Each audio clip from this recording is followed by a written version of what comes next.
প্রত্যেকের প্রাণের দাবি হয়ে দাঁড়িয়েছে।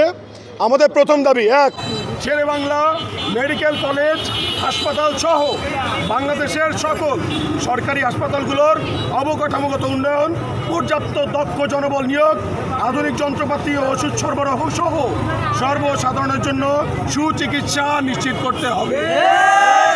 আমাদের দ্বিতীয় দাবি, স্বাস্থ্য মন্ত্রণালয় সহ দেশের সকল হাসপাতালগুলোতে দুর্নীতি প্রতিরোধে প্রশাসনিক দক্ষতা বৃদ্ধি, দলীয় লেজুর ভিত্তিক ডাক্তার রাজনীতি নিষিদ্ধ, ডিজিটাল অটোমেশন এবং স্বচ্ছ জবাবদিহিতামূলক টাস্ক ফোর্স গঠন করতে হবে।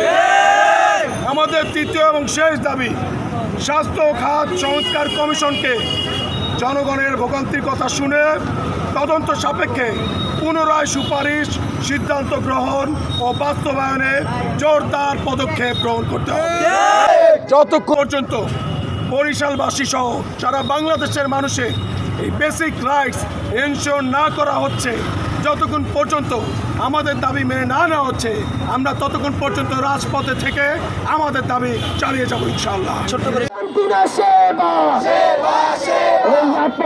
কেন একটা বরিশাল শেরেবাংলা মেডিকেল কলেজ, একটা বিভাগীয় মেডিকেল কলেজ থেকে আমরা কেন সেবা পাচ্ছি না, এটার প্রতিবাদে আমরা আজকে রাস্তায় আছি এবং আমরা অপেক্ষা করছি কখন এই সুদিন আসবে।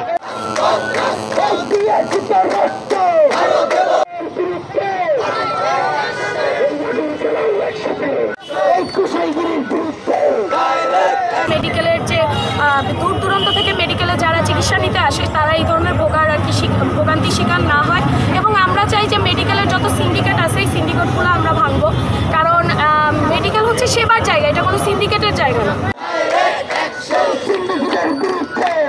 ইতিমধ্যে জানেন যে বরিশাল শেরেবাংলা মেডিকেল কলেজ একটি ঐতিহ্যবাহী সেবামূলক প্রতিষ্ঠান, কিন্তু এই প্রতিষ্ঠানটি বিগত দিনেও এবং বর্তমানেও সিন্ডিকেট, দালাল এবং এক ধরনের স্বজনপ্রীতির আখড়ায় পরিণত হয়েছে।